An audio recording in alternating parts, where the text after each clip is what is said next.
Y'all ready for this? Welcome to the RPO Show, episode 12. I'm Hunter with my co-host Dylan and Connor. Dobbs is located at your nearest Jimmy John's right now, as you can see from the picture in his video slot. Yeah, he's at every Jimmy John's whenever you need. He specializes in super freaky fast delivery, even though that's not their slogan. That was Quiznos, but I never went to Quiznos ever. But today, we're going to be going through headlines, obviously rookie recap, a little bit of fantasy. We got a crazy stat in a week. It's going to be a little bit of a shorter show today. But Dylan, if you want to get right into the headlines for us. That is a difficult sentence to say, I feel like, if you're going fast. I was talking pretty fast. All right, but we got the headlines. The first one, this one makes me so sad. I'm depressed about it, honestly. Sony Michel was traded to the Rams for a 5th and 6th round pick. And the question I'm posing to you guys, is this because they want to add depth, or are they really injured or really concerned about Darrell Henderson's injury history and the thumb or whatever's happening to him now? Or do they just not believe in Darrell Henderson? What do you guys think? Cam Akers is out, correct? So done for the year. I just think Darrell Henderson, I always keep hearing this stuff about him, like how he's going to be good and all this shit, but it's he hasn't done anything. I'm tired. What I've noticed is when players keep getting talked about over and over again, how they're good, but they're not out in the field performing. It's just kind of okay, it feels like there's false stock here. So I think Sony Michel is definitely a solid running back. I don't think he's anything crazy. I think he's decent. And I think he'll fit within the Rams offense just because I feel like the Rams offense is pretty plug and play. So, I mean, I think it's an okay fit. I just don't think Henderson is the guy because obviously they don't trust him enough, Yeah. All right. I agree with you on that point too. I mean, we're kind of always thinking that they're going to add another running back, like we were talking about AP or whoever that might be. And it turned out to be Sony Michel, which to me speaks more about how Darrell Henderson hasn't put together a completely healthy season in the last 2 or 3 years he's been in the league. So they definitely need the depth. I believe Henderson's still RB1, but I mean, Sony's still going to be competing for those touches. I can honestly see them splitting the backfield again, which sucks for fantasy for both of them. But I mean, I think that's the most likely outcome. Yeah. I kind of took it as so Hunter, you touched on it before. Who was his first year? Who was the other running back in the room? Was it still Todd or no? I think it might have been. Mm-hmm. So yeah. I think Todd was there and then he got hurt or whatever. And everyone was raving about this dude from Memphis, Darrell Henderson. They were like, this dude could be fucking electric. The Rams love him. He's going to get a decent amount of playing time, stuff like that. He did not look good his rookie year. Then the next year comes around. He actually had some decent games last year, but he was also battling with some injuries. Then Cam Akers was there. Malcolm Brown was taking touches too. So I don't know. I think he does have the chance to be good, but like you said, Connor, I think it speaks more to they're more worried about the injury history. And I don't think Darrell Henderson's the type of guy that you give 25 touches a game to. I think that they're going to need to work in another back, and their depth was really lacking there too. Agreed. Yeah, I don't know. I just, like I said, my biggest thing with players, I hate the false stock. I hate when people hype up players that just they haven't proven anything. There's no reason to put that stock into them. And to your point too, Hunter, I actually do like Sony Michel. I was kind of shocked when the Patriots just kept on trying to get more running backs, and Damian Harris is good too, but Sony Michel was a workhorse for them for a while. Or one season, he just dominated all the touches. I think it was when they won the Super Bowl against the Rams, actually. I think Bill Belichick just understands that running backs are expendable. It doesn't really matter unless you have unless you have a generational talent like David Montgomery or no, I'm just fucking like a Saquon or something like that. They're pretty plug and play. No, I definitely. think the Patriots backs have always been like Garrett Blount.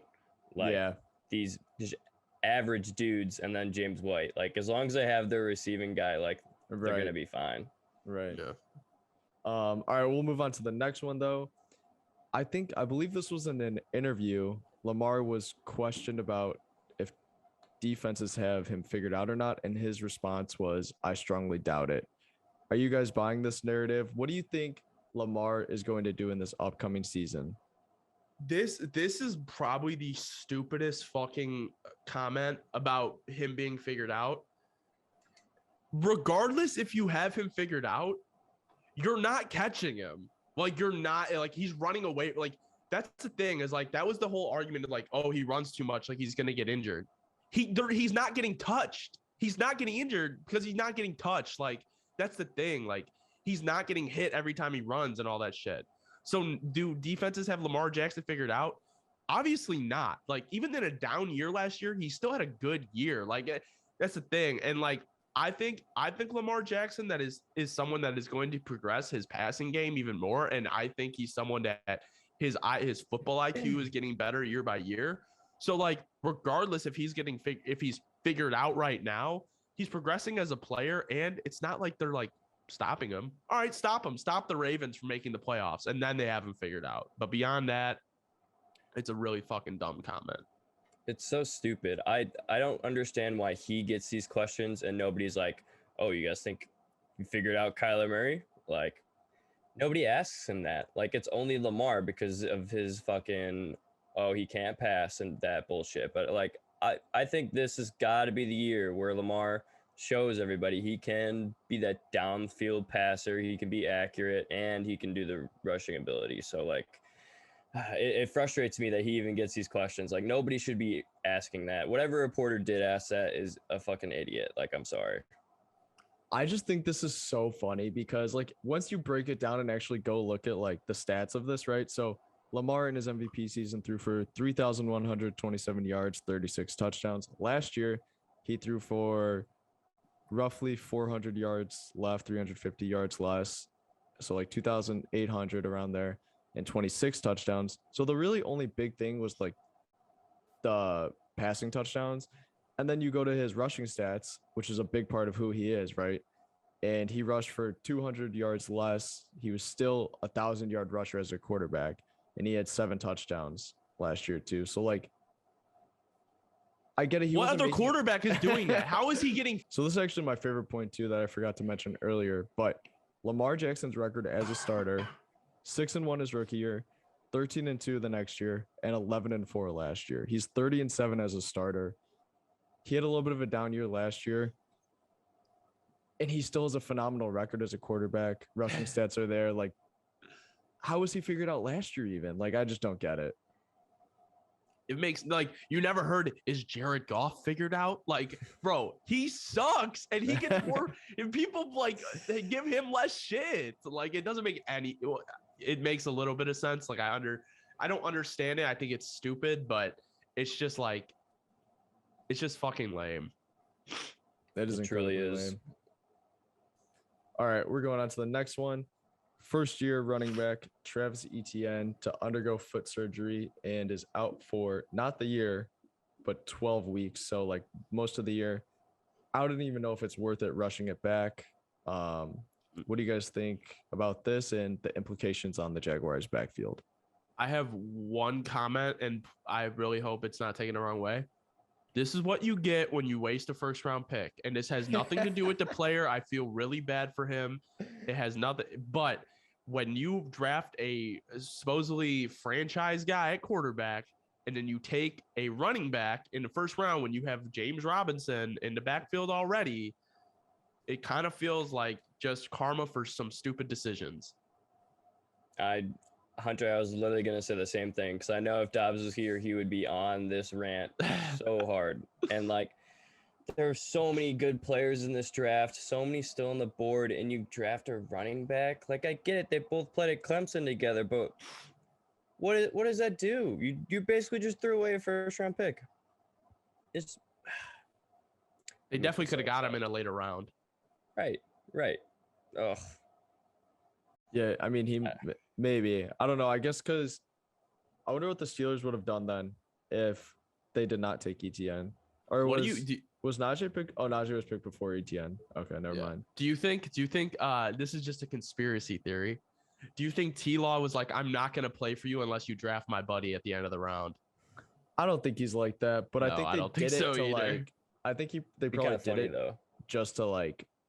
Feel kinda, like here make we him support feel, you. yeah, like here you go, here's your guy, here's your buddy, let's go. But I will say this: whether you look at it from the receiving game, because we know Etienne could line up in the slot and do some damage, or the rushing game, it just doesn't make a whole lot of sense because you have Marvin Jones, DJ Chark, Laviska Shenault. Those are three solid weapons out there for Trevor Lawrence already. And then you already have James Robinson, who was a 1,400-yard rusher last year, and Carlos Hyde's a decent backup. Like, I just feel like the team itself needed to get better in so many more areas than getting Travis Etienne, that like it just didn't really make a whole lot of sense. Did not. All right. Moving on to the next one. I actually heard nothing about this at first before I went through the headlines, but Robby Anderson agrees to a 2-year extension worth $29.5 million with the Carolina Panthers. Do you like this deal or no? I had Robby Anderson last year. He catches a lot of balls, and like my thing with like Curtis Samuel leaving to go to Washington, like they needed someone like that. And I think, I mean, he's worth that money. I think it's a little under 15 mil a year. I mean, who else are the Panthers paying right now? You know, so I don't think it's a horrible deal. That's a good point too. Their roster is so young that they have so much money they can allocate at different positions. And why not? Like Robby Anderson is a great deep threat. I'm sure he's already got that connection with Sam Darnold. So Ew. I think this is a smart move. Yeah, I actually like this move too. I've never really been a big fan of Robby Anderson, but I will acknowledge the fact that he is a very good deep threat and he is a good receiver too. Like he ate last year, and I think he was one of the more underrated fantasy players last year. Like if you had Robby Anderson at the flex spot, like he was really helping out your team a lot. And to your guys' point too, like the Panthers, like they lost Curtis Samuel, who like if Robby Anderson leaves after this year, like what are they doing at receiver? They just have DJ Moore, really. I guess they have Terrace Marshall. Yeah, he's going to be a dog. Yeah, he's going to be a dog too. But I think having those three guys, if Terrace Marshall pans out, then this receiver room looks actually like pretty solid. Mm-hmm. No, I agree. I think they understand where they're at as a franchise, and that's why I honestly think CMC, I don't think is going to be there for his whole contract. Because one, injury, and two, it's what like is his, you're paying him. I'm gonna pull up. I don't know how long his contract is, but like, I mean, it doesn't make sense to keep someone that highly paid at a position that's not gonna like impact your win loss like crazy amount. You know what team would you guys want to see CMC on if he wasn't in Carolina? They have him signed through 2025. Jesus fuck! But he has a fat contract. I don't know if this is a team option or a player option, but he's a potential out after the 2022 season, so in 2 years. There's no way I'm not leaving that contract. What? Fuck no. It could be a team option. CMC on the Seahawks would be nuts. Wow, interesting. Wow, I would have never thought of that, honestly. That would be nuts. Oh my god. A solid running back. You could go Bengals too. That would be a cool place. That'd be cool too. Come on. They got it back. No, they don't. Joe Mixon is actually going to be there for life. I guarantee it. As long as he doesn't come near the city of Chicago, I could give a fuck where he plays.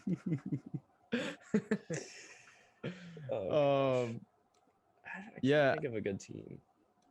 I honestly can't either. Jets? I'm trying to think. Ew, he just go there to like kill his career. Yeah, that's not exciting. I'm telling you, the Seahawks are the best team. I like that a lot. I kind of like that too. Yeah, I mean, imagine him and Lamar in the backfield, though. Oh my lord! That would be Kyler. crazy. Him and Kyler. Him and Kyler would be cool too. I was thinking that one. That would be. And cool. He would fit in perfectly there because Kingsbury hates running the ball. Yeah. And he sucks. All right, let's move on to the next one though. Marquez Callaway through 2 games has 8 catches for 168 yards and 2 touchdowns.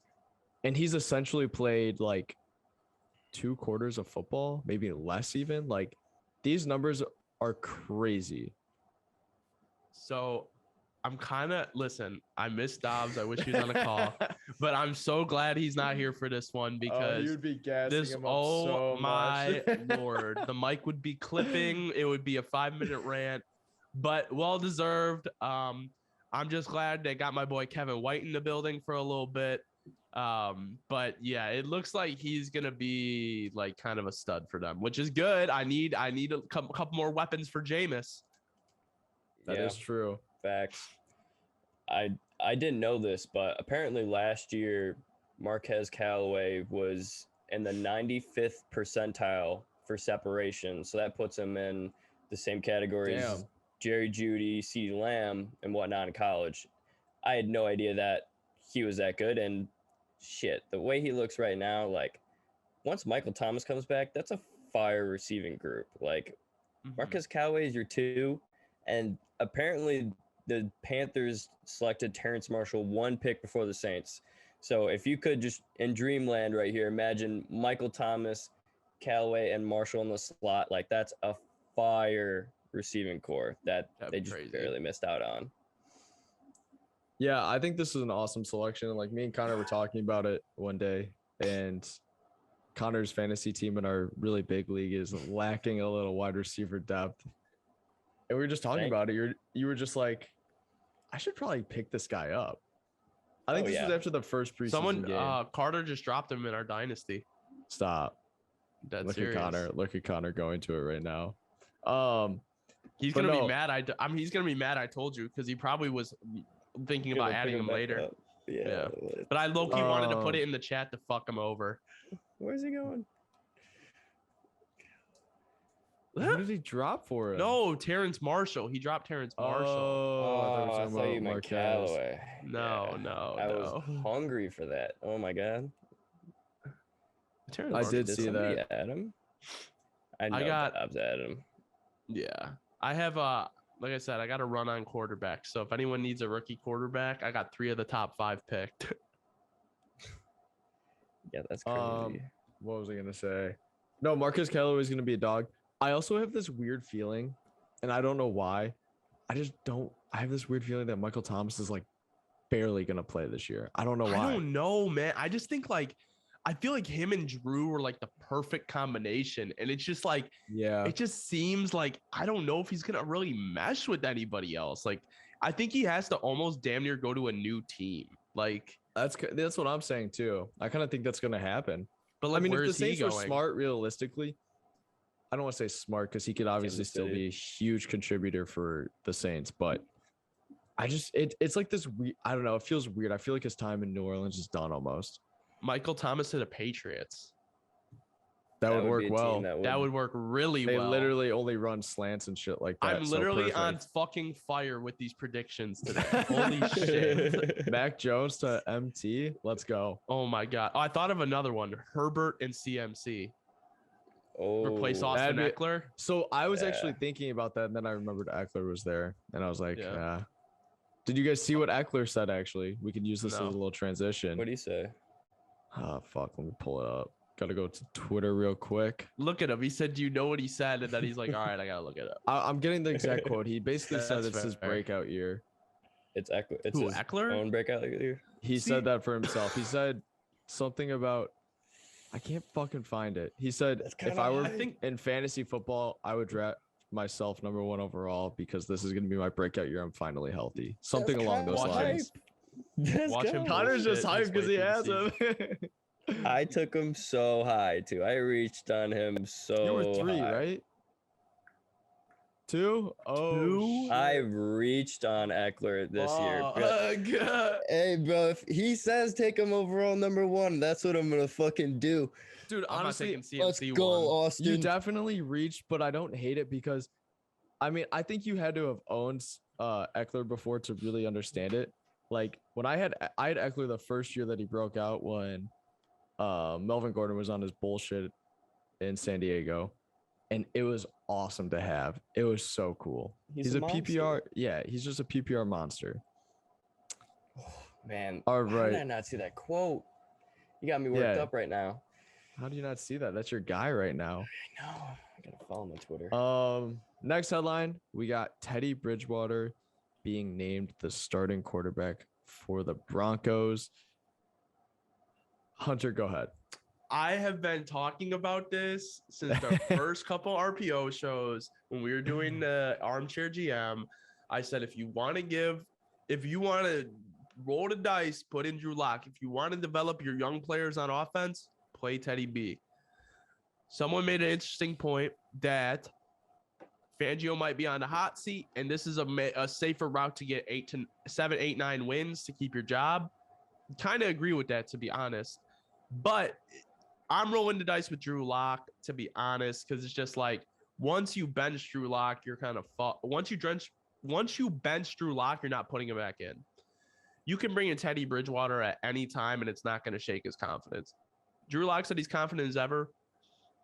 He's either one of those people that gets motivated when people don't believe in him and improves, but you see a lot of quarterbacks who, when a lot of the quarterback position is between the head, like your brain and your confidence and self-esteem, when that's crushed, that's really hard to come back from. And I think that's why Carson Wentz struggles so much. I like what you said there too, because I feel like the Broncos, they aren't playing for a Super Bowl this year. Like, everybody knows that. Might as well just play Drew Lock for like a couple games. And if he really is not that guy, if you figure that out, then start Teddy for the rest of the season. And then I'm sure Jerry Jeudy will have a better year. Cortland will, Noah Fant will definitely thrive under Teddy more than they do under Lock, just from a fantasy perspective and whatnot. But I mean, we know what Teddy can do, and we've seen what Teddy can do. I'm just not excited to see it do it again. I'm not going to lie. Yeah. And I will say, I agree 100% with everything you said, Hunter, too. It's like the smarter thing to do would be start Drew Lock. He does have some big play potential and stuff like that, too. So maybe he plays well, you know what I mean? But I agree. I don't think you can, like, throw him in there. And I don't think Teddy Bridgewater is going to play bad enough where they'll be like, all right, Drew, go in the game. You know what I mean? Like, if you're committing to Teddy Bridgewater right now, like, I think Teddy's going to be the starter for the full 17 games. And also, this kind of like changes the way that I view the Broncos. Like, am I crazy to think that they might even be able to finish second in their division or like ahead of the Chargers and Raiders? I think with Teddy B, I think the Chargers are going to be second easily. I don't know. It's such safe football, and it really is dependent on the defense, but I think Teddy Bridgewater can play that safe football. And if he has a good defense, I think they could be pretty solid. They got the weapons. Who knows? They definitely have the talent. That's what I'm saying. Right. Yeah. It's a lot of the thing with the Broncos, though. It's a lot of potential talent. Yeah. You know what I'm saying? Like, it's a lot of this could be. It's not like it's for sure thing, but right. I think that's going to be a fun thing to monitor, though. The Chargers versus the Broncos this year, because I think that's going to be competitive between them for second place. Fuck the Raiders. Imagine being the Dolphins and taking Tua over Herbert. That's crazy. Who's a Tua truther? Was it you, Connor? Yeah, it's Connor. Is Dobbs too? Of course. And me and Connor have been agreeing on everything today. That's true. We don't really talk about the Dolphins that much. Never really. Some love. You guys want to talk about the Dolphins real quick? Yeah. All right, go ahead, Connor. Talk about Myles Gaskins being flip-floppy RB1, RB0. Yeah, what the fuck is this? Did you guys see him last week? He scored like 2 touchdowns. The week before, he was playing only with the second team. What's going on here? That's a situation I'm staying far away from. But, yeah. I mean, it's definitely interesting because I know a lot of people's fantasy leagues have already drafted. So if you draft him, you kind of got to double down and you got to hold on to him for a while. But, dude, I thought Myles Gaskin was going to be so good this year. And, dude, Malcolm Brown is he steals targets and everything. He did it last year in the Rams offense, too. I think that's going to be the biggest thing. Goal line touches. Malcolm Brown is going to dominate those touches. Myles Gaskin's going to get those catches like midfield, do some of that. Who was the fucking running back for the the Falcons when Michael Turner would come in and just fucking vulture all the goal line touchdowns? Who was that? The other running back? Jackson?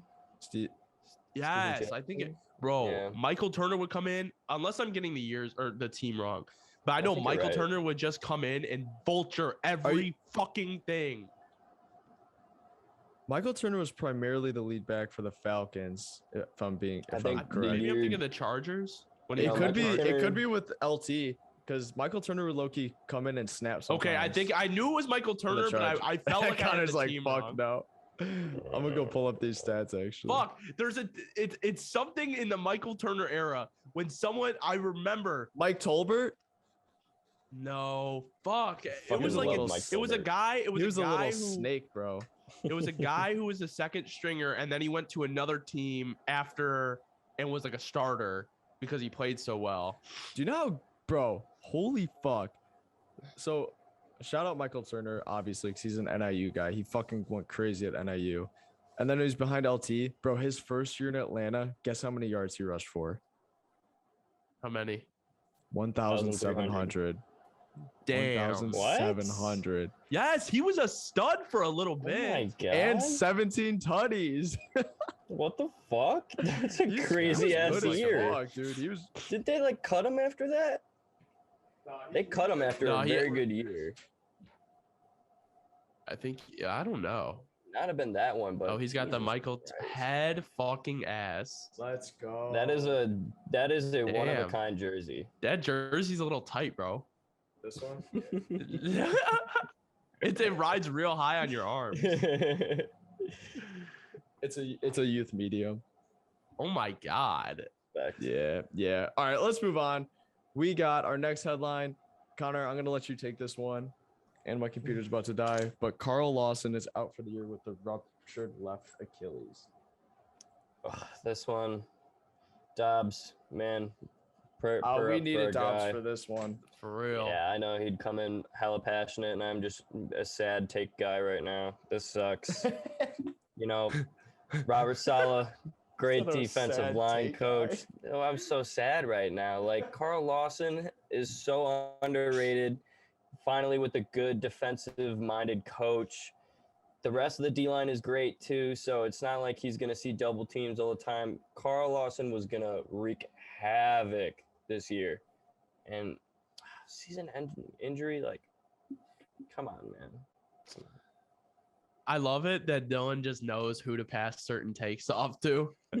I know how passionate. Dude, Dobbs yesterday on the planning call was like visually upset about this happening.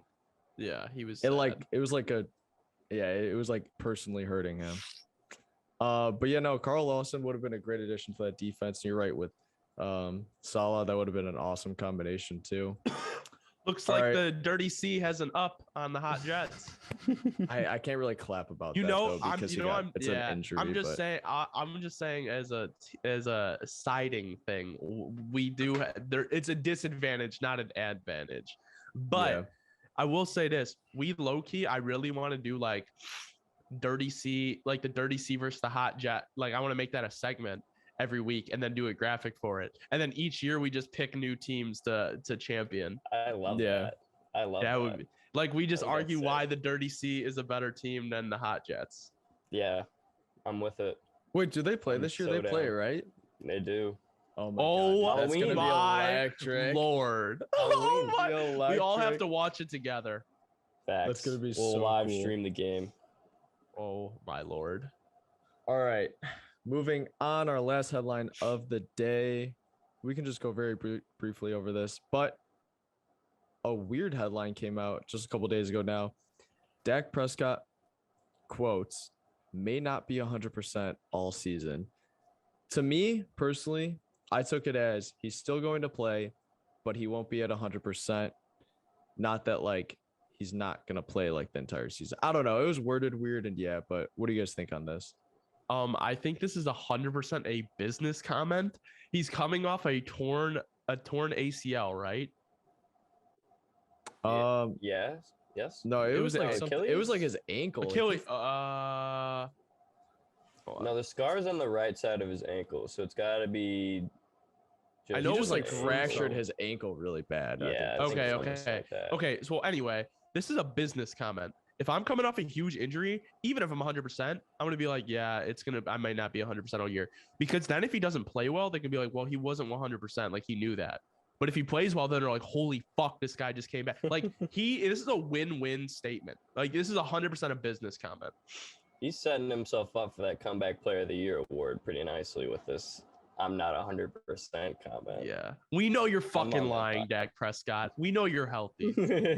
I don't know, dude. It's kind of weird because like that shoulder thing, if I were to guess, his shoulder injury too was strictly just from him like not having thrown that much like during the off season or like as normally, and then he got into like a heavy workload. So like I just think his shoulder got really sore and tired.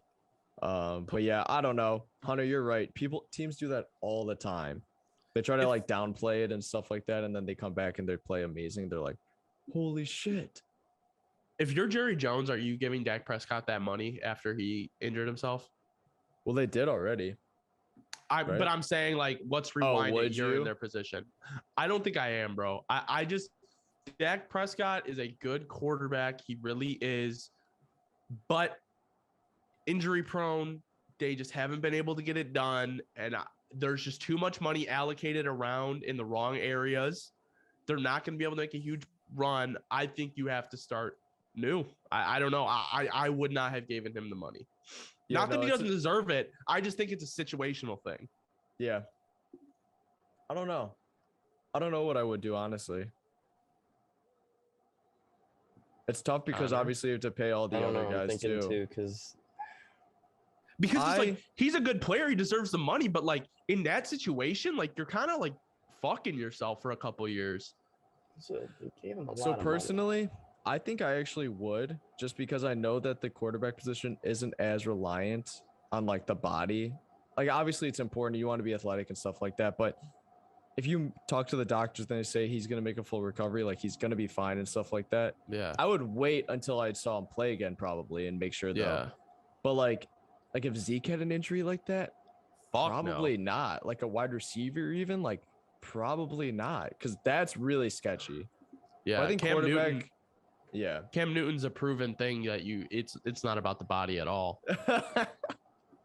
I'm not saying that, but like, you know what I mean? If they say like, I'll take it back to even further. If it's something with your arm and throwing, probably not. But like, because that's what Cam was dealing with. Yeah. I don't know. I'd for sure wait to see him play again so I knew. Yeah. I would have maybe done like a Kirk Cousins deal, put all the money in like the first couple of years, make it all guaranteed and whatnot. So if he's not the same player in 3 seasons, then you're not going to have to worry about it. But I mean, like that. I like that too. That's smart. This works. I mean, they're in it now, so we'll come back. Jerry Jones. Moving on to our rookie recap. We're going to go over this week quarterback performances. And Dylan, you can start that off because I'm kind of fucking disgusted looking at my team's quarterback right now. Well, which one? I mean, you have 3 of them. Oh, yeah, I forgot. Well, 2 of the guys look awesome, honestly. Just before to kind of like transition this, how you were talking about like how you I thought you were gonna say, but you didn't. I think with Dak too, like kind of going into the rookie shit, I think so many good quarterbacks are coming out of college now that it's like you don't have to have that investment. Like all 5 of these guys could have incredible careers. Yeah. Like really good point. There's like some boomer bust guys on here like Zach Wilson, Trey Lance, but like I see more boom than bust for both of them. So going into that, the hot Jets, 9 for 11, 128 yards and 2 touchdowns from Zach Wilson. So that personally, boy is cooking. I have not gone and like watched him play in either of these preseason games, so I definitely need to. Yeah, I'm gonna watch it this weekend. His stats look good here. I think I gotta see what they were last one, but dude, I don't know. Zach Wilson, he just throws the ball and it fires out of his hand. Like it's beautiful. So I don't know. I think he has the best completion percentage 20 yards downfield out of any quarterback this preseason so far. And honestly, I think Zach Wilson, I didn't really think the landing spot was perfect for him and whatnot right away. But the more I watched the offense and how Mike LaFleur is really just like tailoring it to his specific strengths is so great to see, because that's all we preach, is that you got to make the offense to what this guy's good at. And everything that we've seen from Zach Wilson this preseason on the run, like they're doing a lot of play action, like everything is working out so perfectly. Like Zach Wilson's plus 750 to win offensive rookie of the year. Fucking go grab that shit, put the bag on it. He's starting right away. The hot jets are coming. I'm in love right now. Like the Zach Wilson looks fucking awesome. He looks so good. Yes, but this is the Jets in the preseason. I'm so sorry, That's Connor. fine. I was laughing my ass off because while you were going on this rant, Dobbs sent the picture. No, I didn't know Dobbs sent that, and I'm looking at Hunter, and he's just cheesing his ass off, and I was like, saw what's you he guys laughing cheesing, about? and I didn't know you guys were talking. Because Dobbs sent the picture and he sent a live photo, and his hair is like getting wavy. blown through the wind. No, played a live photo. Yeah, no, I'm watching it right now. Look at He him. looks like so like majestic almost, bro. He's got like the Right. wind flowing through his hair and stuff. He said official work selfie. It's hot as fuck out, boys. I know he's straining that damn whip. Oh my because God, yeah. when you're getting out for deliveries and shit, your car can never fully get cold with the AC. And you just walk outside as soon as it gets cold. That's so tough. That's a tough job. I did it. It's tough. But yeah, so I need to watch more Zach Wilson. Connor, you just had a weird love, like confession to Zach Wilson and the weird. Jets. No, I'm kidding. I like it. I'm definitely gonna have to clip that though. And yeah, Hunter, you want to give us the next one? Trey Lance, 8 for 14, 102 yards, 2 touchdowns, and an interception.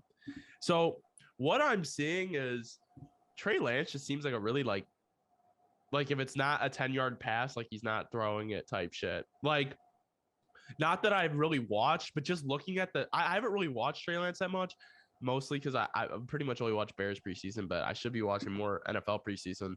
And I'm actually going to fucking miss the Bears game on Saturday because I'm going to be in New York for a show, but Big Apple, yeah. The Big Apple. I've actually never been.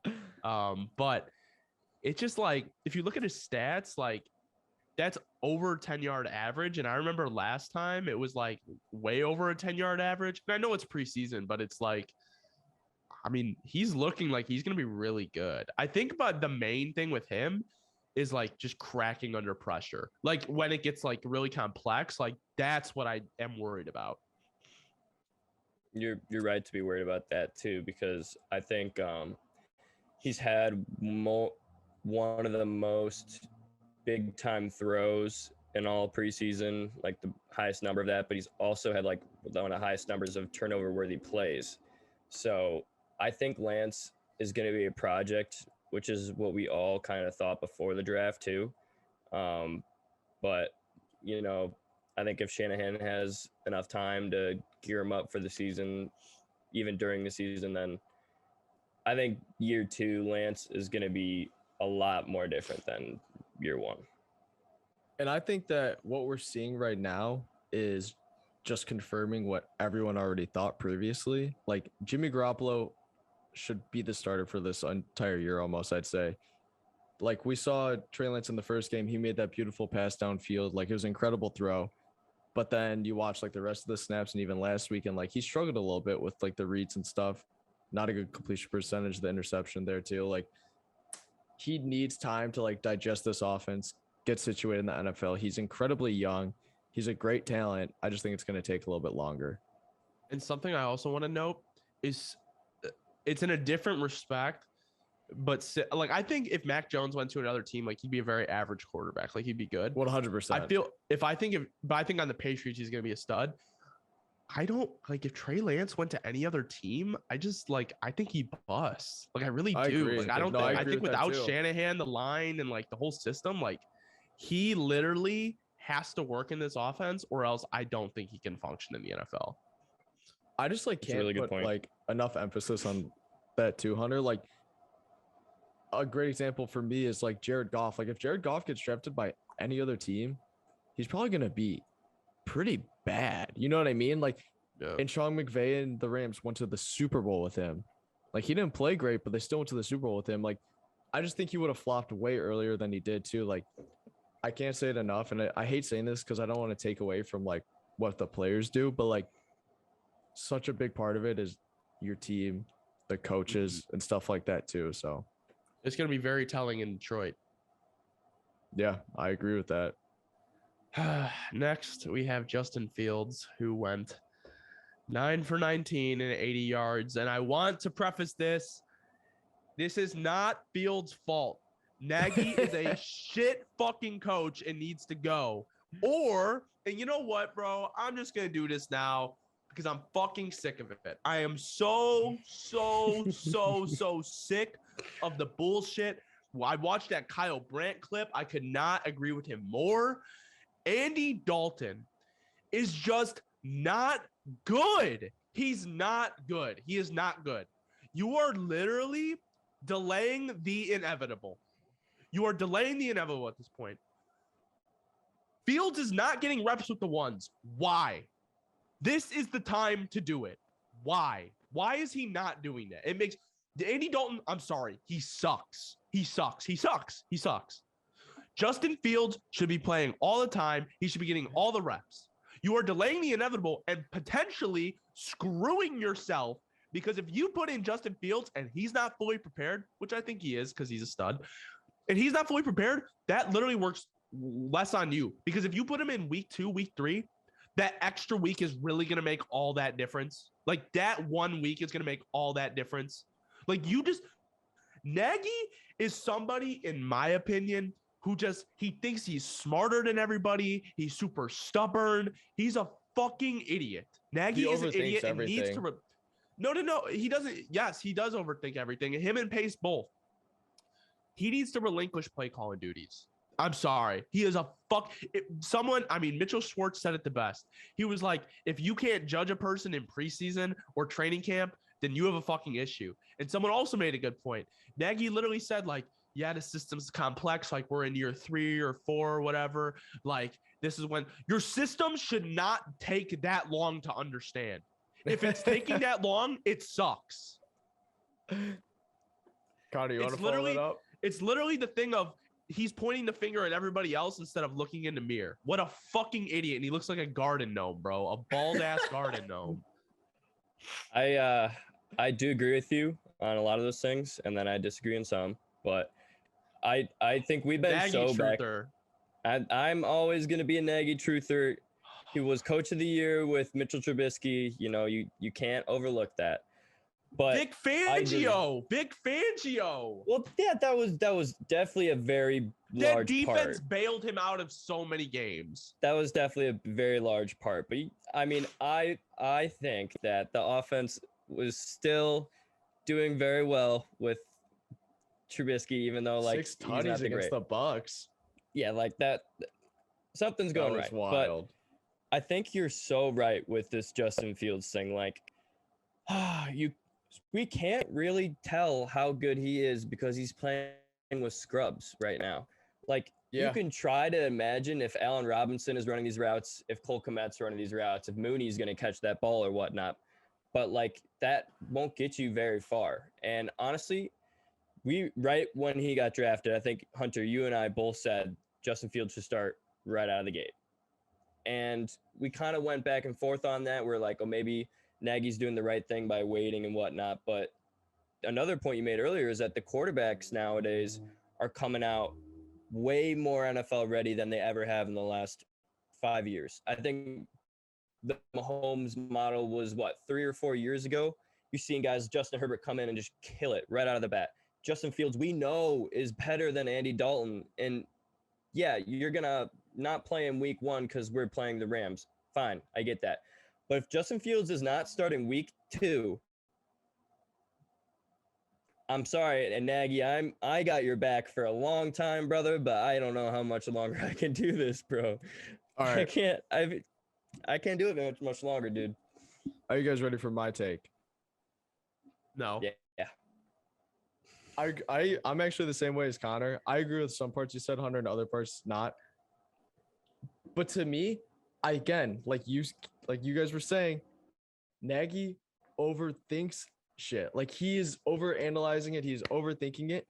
It should really just come down to who is the better quarterback and who's playing better right now. Who's going to give our team the best chance to win? Like before I was saying, we probably don't want to put Justin in. Like it's the Rams. Like that's going to be a tough game. We know that. But to me, I've switched my thought process on this. It shouldn't fucking matter. Whoever's playing better at the quarterback position, day one should be the starting quarterback. That's what it comes down to. And granted, we don't even know because, like you guys were saying, he hasn't even gotten to play with the one. So how do you analyze who's playing better, Andy or I guess Nagy did say it's not even a quarterback competition, which I think is dumb too. It's so fucking stupid. That's a whole nother argument for me. There's nothing better than a quarterback competition because it gets both of the guys competing to play at their top level. And if someone crumbles underneath the pressure of a quarterback battle, fuck him. He shouldn't even be playing quarterback for you anyways. But that's another argument. But yeah, day one, I don't even think we need to analyze the schedule, say, oh, we play the Bengals that week, whatever. Justin should come in here. Whoever's playing the best at the quarterback position should start week 1. That's just what it is. You're playing the Browns week 3. Yeah. I mean, it's just I don't know. It's really frustrating. The only thing that I can say that I'm truly frustrated about right now is the fact that he has not gotten time to play with the ones. And he's doing Justin Fields a disservice. He's doing the Bears a disservice. The city of Chicago a disservice. Like, it's actually pathetic at this point. I used to be a Matt Nagy truther too, to an extent. I still think he's a phenomenal players coach. I think that the players really like him. I think that he knows how to like lead a team. He gets the guys to rally a little bit, but the X's and O's parts and how he's handling this quarterback situation is fucking horrible. This has been my issue with Nagy since the day we hired him. He does not know how to swallow his pride and take an L. He will never say, I fucked up. He will never say, we fucking sucked. He will always just be like, oh, we'll be better. And he will never just swallow. Like, the reason Nagy is still the play caller is because he is more concerned with being known for being a great offensive mind than winning. And I'm gonna say that right now. He cares more about his personal accolades than winning as a team. Because if that was Dylan, you are 100% right. He is a great players coach. Be a great players head coach. Don't have your fingers in the fucking offense. Like, not to mention, so like, it is pathetic. actually, there's a reason that not many head coaches are play callers on the defense or offensive side. Like, it is difficult to do because I think sometimes you're stretching yourself a little bit too thin. You got to focus on, one, the team morale, and two, when you're trying to focus on the operational part of like the ins and outs, X and O's, all that stuff, like it actually is difficult. And there's no shame in saying that either. Like, if Nagy needs to step back and just focus on making sure the team's in the best possible position, the team's getting right mentally, like if he was just in charge of that, I would be so happy. I agree. But enough of the Bears talk. We're gonna move on to the greatest quarterback to ever step on the field in Jacksonville, Trevor Lawrence. He was 14 for 23, 113 yards, 0 touchdowns, 0 interceptions, and watched a couple clips. Holy fuck, it's boring. It's boring. I know Urban Meyer's gotten a lot of hate this preseason and whatnot. And I think what we all have to keep in mind is that a lot of the NFL teams in preseason do not attack the middle of the field nearly as much as they do in the regular season. And the reason for that being is that they don't want to show their hand with all their good plays and all the stuff that they've been working off season. So yes, this offense looks bland as fuck and Trevor looks all right. But I mean, we're not gonna know till we get to the regular season till they truly open up the playbook. And even then though, like once he starts going up against a with a Greg Robinson as his left tackle, like he's gonna struggle. So it's gonna be very interesting. I think Trevor Lawrence might be the quarterback we know the least about so far this preseason. No, and I'd actually agree with that too, Connor, because their offense is incredibly boring. They're calling the most generic play calls. I don't know what it is, but basically right now what we've seen about Trevor Lawrence is that we're seeing him like what we all thought would be his like floor, right? Just like a solid quarterback that you could probably depend on, and that's it. Like we haven't seen any of the electric plays that he's made or anything like that. So I think we're gonna have to wait till the regular season to see all that stuff.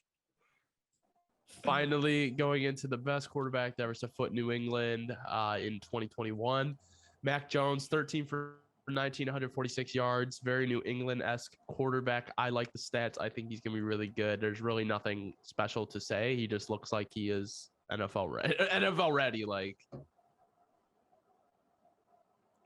I'm Dylan. You want to take this one?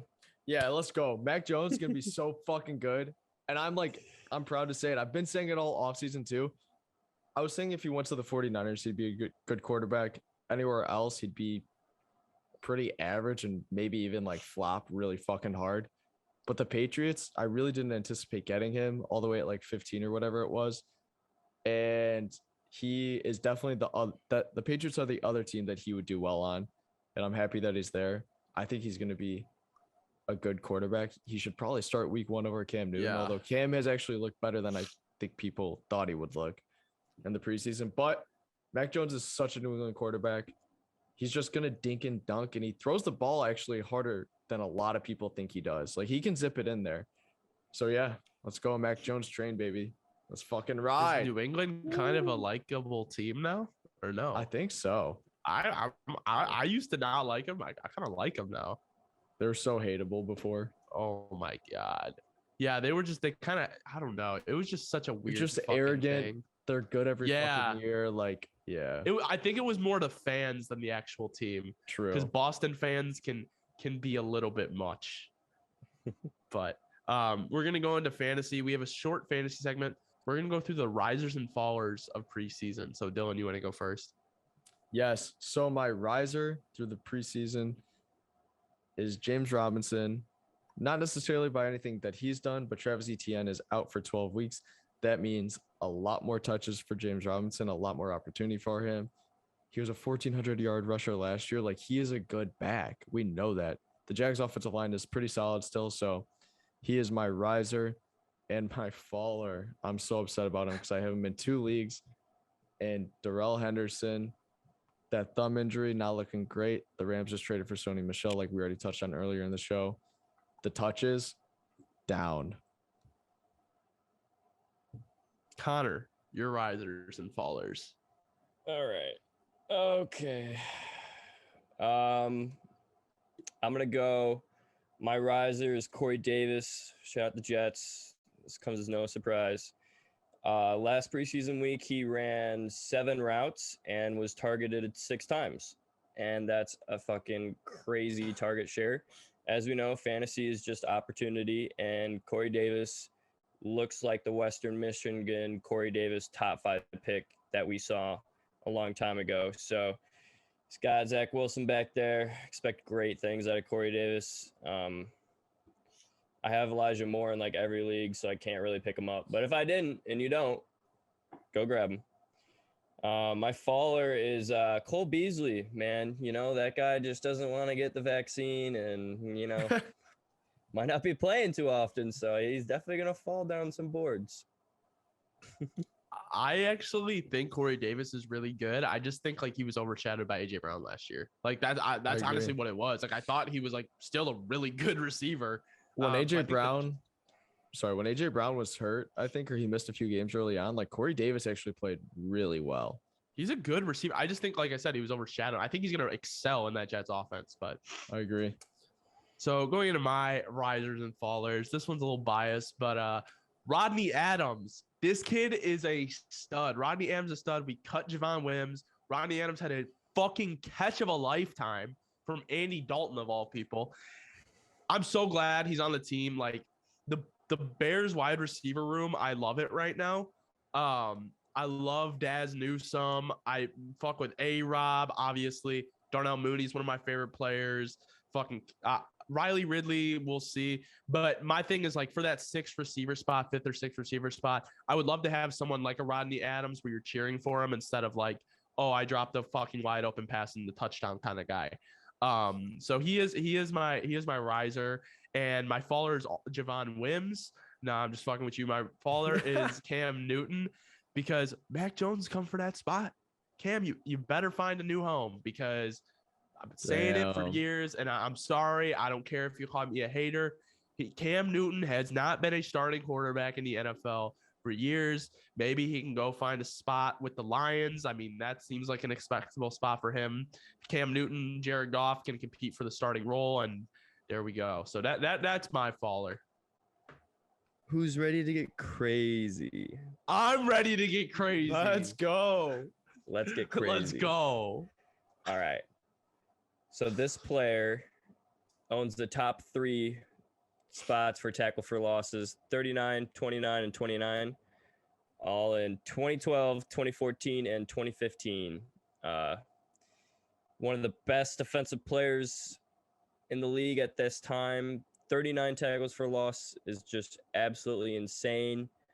It's crazy he owns the top 3 ranks for this one stat. Who is this player? I had an idea, but I don't know. All right, I have mine. Let's hear it. Go ahead, Dylan. I'll guess after you. Is it like a player that's like really well known, like crazy good, still playing today? I think JJ Watt. I'm gonna hold off on that till we get Hunter's response. I was gonna say Bobby Wagner, but he got drafted in 2012, so there's no way. Got it, Dylan. Let's go. Got it. You said I'm not gonna say anything, but shook your head yes. Yeah. I could tell you were like you started smiling. I was kind of astounded. I thought you would have said like Khalil or Donald or something like that. But dude, I don't know he why. said he doesn't like, expecting that out of you. The first person that came to my mind for some weird reason was Vince Wilfork. What? I was like, all right, who's a crazy big defensive lineman that gets tackles for loss but not sacks? Devontae David's up here. Ray Lewis. Damn.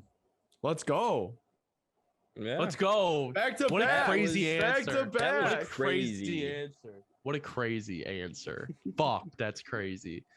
Well, thank you for watching this crazy episode of the RPO show. We'll be back next week with more. Yeah, I mean, it's crazy. It's crazy how good this show was. It's crazy. Every segment's crazy. Every segment, we're doing the crazy rookie recap, the crazy headlines, the crazy stat of the week, and crazy fantasy. So thank you guys so much for watching. Be sure to follow us on Twitter and Instagram at the RPO Show.